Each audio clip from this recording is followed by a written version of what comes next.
नमस्कार दोस्तों। एक और काफ़ी अच्छा क्वेश्चन है, ये भी कभी कभी आ जाता है। ये है कैपेसिटी के बारे में कि भाई कैपेसिटी क्या होती है, यानी कि क्षमता, जिसको बोलते हैं क्षमता। कैपेसिटी क्या है, what are its different levels, इसके लेवल्स क्या क्या हैं, कौन कौन से हैं, थोड़ा बताइए उनके बारे में। एंड व्हाट इज़ डिफरेंस बताइए किसमें, आइडल टाइम में और आइडल कैपेसिटी में। और फिर कॉस्ट ऑफ आइडल कैपेसिटी भी आप जो है डिफाइन कीजिए। तो इस एक क्वेश्चन में कैपेसिटी से रिलेटेड जितने भी सवाल हो सकते हैं वो सभी आ गए।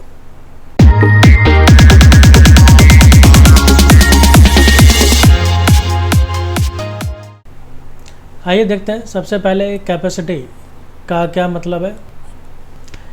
Capacity of a factory refers to its ability मतलब इसकी योग्यता, यानी कि वही क्षमता कि इसकी क्या योग्यता है।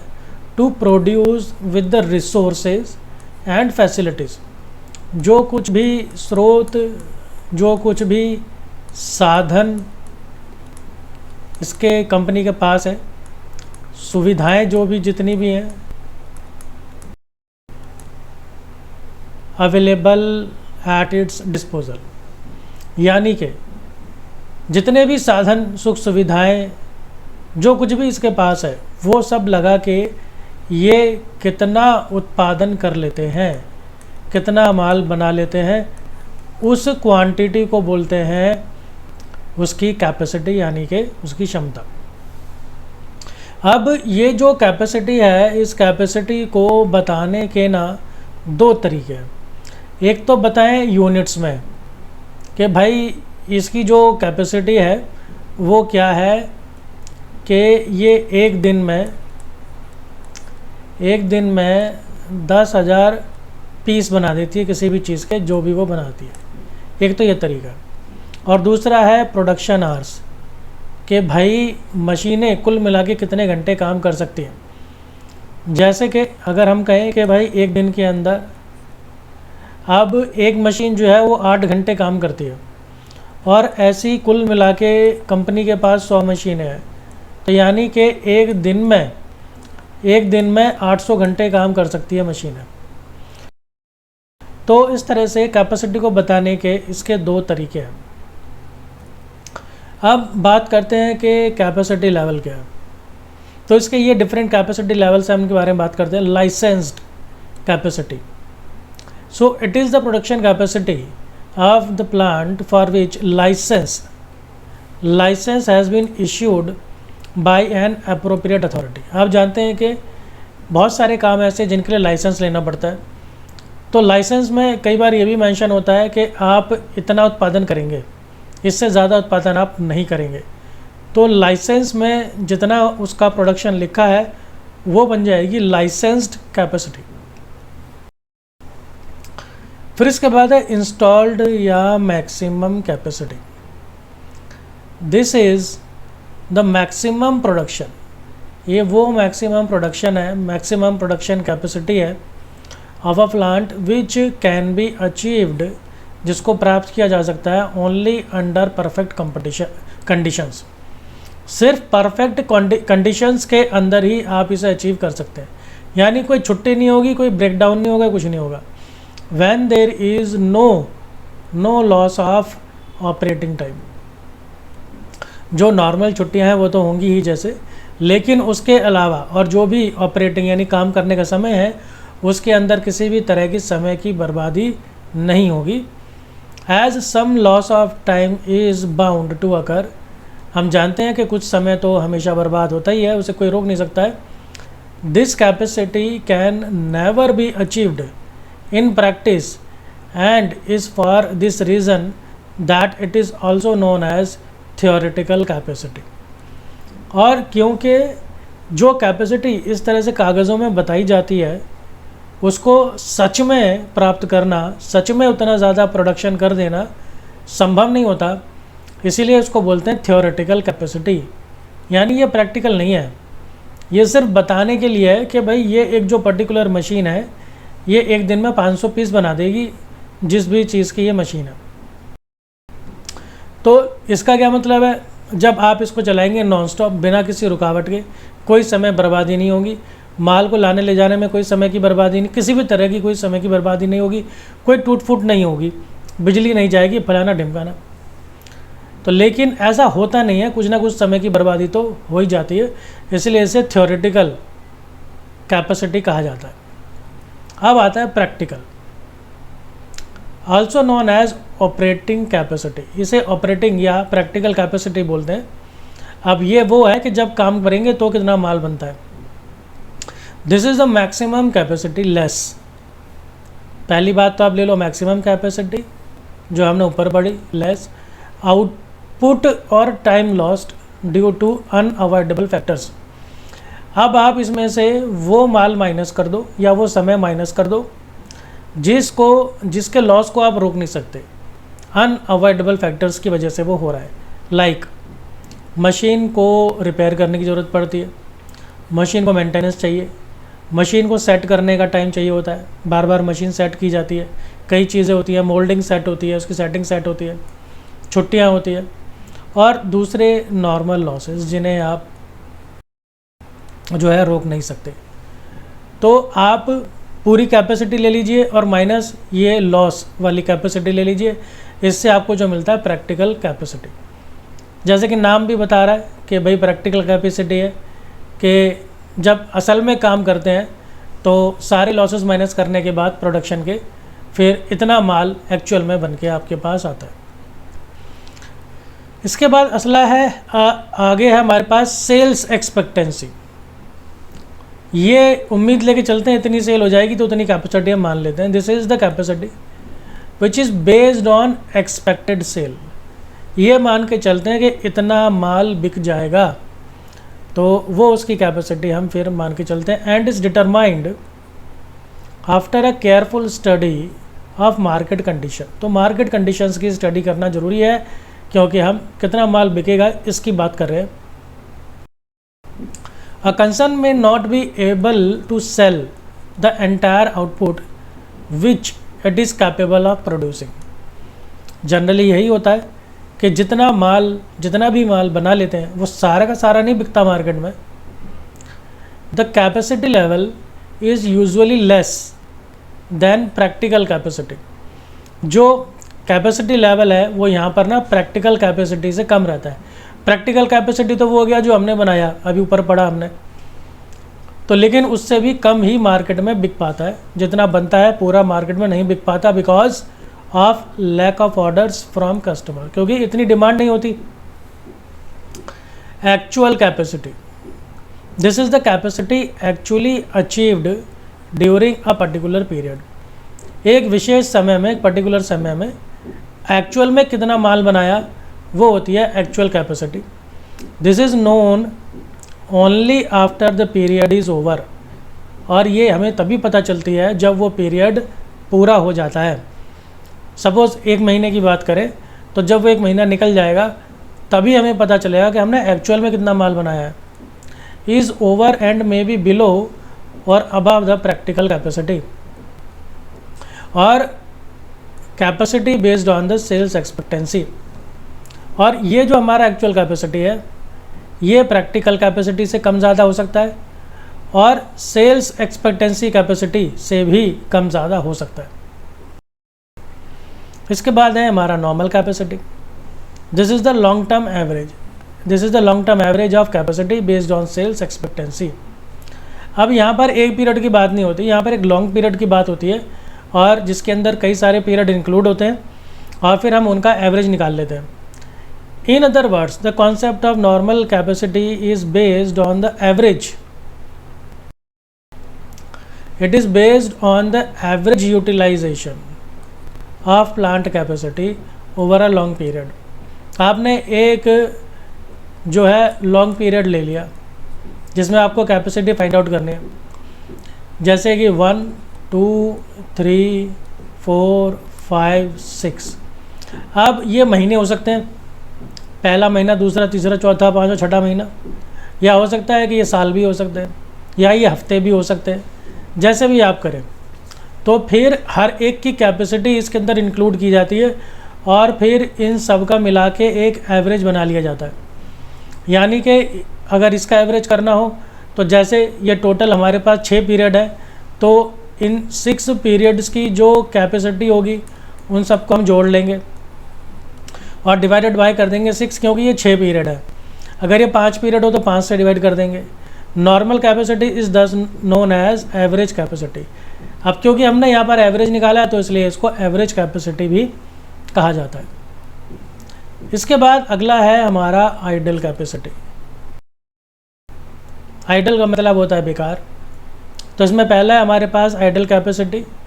It is the difference between installed capacity. पहली बात तो भाई ये डिफरेंस है किस किस का, इंस्टॉल्ड कैपेसिटी का और एक्चुअल कैपेसिटी का। इंस्टॉल्ड कैपेसिटी का मतलब क्या हुआ, जब हमने मशीन इंस्टॉल की थी तो बताया था कि इससे एक्चुअल में इतना प्रोडक्शन होना चाहिए, और लेकिन जब एक्चुअल में हमने काम करा तो पता चला इतना प्रोडक्शन हुआ। Utilisation, when actual capacity is utilisation is less than the installed capacity. तो वही बात है कि जो एक्चुअल हुआ है वो आपके इंस्टॉल्ड कैपेसिटी से कम हुआ है। तो जो कम हुआ है, जो डिफरेंस है, वही हुआ आइडल कैपेसिटी, यानी काम नहीं हुआ, यानी कैपेसिटी बेकार रही, यानी मशीनें बेकार रही। Abnormal idol capacity, it is the difference between the practical capacity and actual capacity. अब ये इन दोनों का डिफरेंस है। प्रैक्टिकल कैपेसिटी, ये प्रैक्टिकल कैपेसिटी क्या हो गया हमारे पास कि भाई प्रैक्टिकली इतना होना चाहिए था सारे लॉसेस निकालने के बाद, लेकिन एक्चुअल यानी कि फिर एक्चुअल में इतना हुआ। तो अगेन प्रैक्टिकल कैपेसिटी कम है, एक्चुअल कैपेसिटी कम है, तो यहाँ पर भी हमारे पास जो है वो बेकार समय रहा, हमारी मशीनें बेकार पड़ी रही, प्रोडक्शन नहीं हुआ। यहाँ पर एबनॉर्मल आइडल कैपेसिटी इसलिए बोलते हैं ऐसे क्योंकि यहाँ पर जो कारण होते हैं वो एबनॉर्मल होते हैं। अगर मैनेजमेंट, अगर कंपनी ध्यान दे उन कारणों पर, तो उन कारणों को दूर करके इसे कम किया जा सकता है, क्योंकि जो एबनॉर्मल लॉसेज होते हैं वो एबनॉर्मल रीज़न की वजह से ही होते हैं, यानी कि ध्यान ना देना, लापरवाही करना, बेकार में समय ख़राब करना, अननेसेसरी। फिर है excess capacity utilisation. It is the difference between installed capacity, difference तो है, installed capacity and the actual capacity, इन दोनों का डिफरेंस है। लेकिन अब है क्या, when actual capacity is more than the installed capacity, यानी कि जितना प्रोडक्शन होना चाहिए था उससे ज़्यादा ही यहाँ पर हो गया। तो इस बार उल्टा हो गया। तो यहाँ पर हमारे पास इस बार क्या है, इस बार हमारे पास है सरप्लस, जितना हमने सोचा था उससे ज़्यादा हमारे पास प्रोडक्शन हो गया। अगला टॉपिक हमारे पास आ रहा है idle time and idle capacity. इसमें भी वो कई बार 3 नंबर का डिफरेंस पूछ लेता है स्पेशली। आइडल टाइम तो जो है वो टाइम का लॉस है। It is the loss of labour time. जो लेबर है वो टाइम ख़राब करती हैं, इधर उधर बीड़ी बड़ी फूकने में, बातचीत करने में, टाइम पास करने में, बार बार वॉशरूम जाने में, घूमने में। Arise due to waiting for material, material का इंतज़ार कर रहे हैं, टूल्स नहीं है उनके पास, औजारों का इंतज़ार कर रहे हैं, काम कैसे करना है उसकी इंस्ट्रक्शंस आएंगी तो उसका इंतज़ार कर रहे हैं, मशीन ख़राब हो गई है, बिजली चली गई है, ड्यू टू चेंजिंग, एक जॉब से दूसरी जॉब के ऊपर जो है समय होता है, बीच में गैप होता है, एक काम से दूसरे काम पे जब जाते हैं तो दिस में बी अवॉइडेबल, इसे अवॉइड करा जाता है, और अनअवॉइडेबल, और ऐसे भी हो सकते हैं जिन्हें आप अवॉइड नहीं कर सकते हैं। दोनों तरह के होते हैं, normal, abnormal. Although no work is done during the period, कोई काम होता नहीं है आइडल टाइम के दौरान, इसलिए wages are paid to workers for this loss time, लेकिन इस बेकार किए गए समय के बदले भी लेबर्स को पैसा देना पड़ता है। Idle capacity on the other hand, अब कैपेसिटी की बात है, रिप्रेजेंट्स अनयूज्ड प्रोडक्शन पोटेंशियल, जो प्रोडक्शन होना चाहिए था और वो नहीं हुआ, and is the difference between the practical capacity and actual capacity, इन दोनों के बीच का डिफरेंस है। Idle time is a wide term, idle time जो है, आइडल कैपेसिटी जो है वो एक वाइड टर्म है, ये बड़ी टर्म है। आइडल कैपेसिटी एक बड़ी टर्म है, and the cost of idle time forms a part of cost of capacity. और जो आइडल टाइम है वो आइडल कैपेसिटी का सिर्फ एक पार्ट है। तो हम ये भी कह सकते हैं कि जैसे ये हमारे पास क्या है, ये है आइडल कैपेसिटी, ये हमारे पास आइडल कैपेसिटी है और इसके अंदर ये एक छोटा इसका एक पार्ट है आइडल टाइम। तो आइडल टाइम छोटी टर्म है और आइडल कैपेसिटी बड़ी टर्म है। आइडल कैपेसिटी की बात करें तो ये बताता है कि भाई कितना बना सकते थे, कितना नहीं किया, ये यूनिट्स की फॉर्म में जनरली बताता है। और जो आइडल टाइम है तो ये तो टाइम है, ये तो ये बताता है टाइम कितना वेस्ट करा, फिर फाइनली उस टाइम की वैल्यू कितनी है तो वो बता देते हैं। ऐसे ही यहाँ पर ये जो यूनिट्स में बताया फिर इसकी वैल्यू क्या है फिर वो बता देता है। तो इस तरह से ये छोटा सा डिफरेंस है इन दोनों के बीच में। अब देखते हैं कॉस्ट ऑफ आइडल टाइम क्या है। Idle capacity cost are represented mostly by fix charges. एक वर्ड में आप इसका आंसर देना चाहें तो आप कह सकते हैं फिक्स चार्जेस या fix cost of owing and maintaining plant and machinery and of employ service which are not used at their maximum potential. इसका मतलब क्या हो गया, मेनली इसके अंदर दो फैक्टर आ गए आपके, एक तो प्लांट एंड मशीनरी और दूसरा लेबर। तो इन दोनों के लिए कंपनी को कुछ ना कुछ पे करना पड़ रहा है, कुछ ना कुछ पे करना पड़ रहा है इन दोनों के लिए। और लेकिन इन दोनों से जो प्रोडक्शन आना चाहिए था वो नहीं आ रहा है, मतलब प्लांट एंड मशीनरी बेकार पड़ी है, इसी तरह से लेबर भी बेकार पड़े हैं। तो जो प्रोडक्शन आना चाहिए था वो उतना नहीं आ रहा है। 10,000 यूनिट्स बनने चाहिए थे, बने 8,000 यूनिट्स, लॉस कितने का हो गया 2,000 यूनिट्स। अब इस 2,000 यूनिट्स का आप कैलकुलेशन कर लो कि आपको कितनी कॉस्ट पड़ी, क्योंकि लेबर तो आप पूरी दे रहे हैं और जो प्लांट एंड मशीनरी का जो रेंट है या उसका जो खर्चा है वो भी पूरा जा रहा है। तो खर्चा तो आपकी तरफ से पूरा ही जा रहा है, लेकिन प्रोडक्शन जितना आना चाहिए था उतना नहीं आ रहा है। This is so because fix cost continue to be incurred when if the plant is kept idle. क्योंकि फिक्स कॉस्ट तो आपको बियर करनी है, फिक्स कॉस्ट तो आपको पे करनी है, भले ही आपका माल बने या ना बने।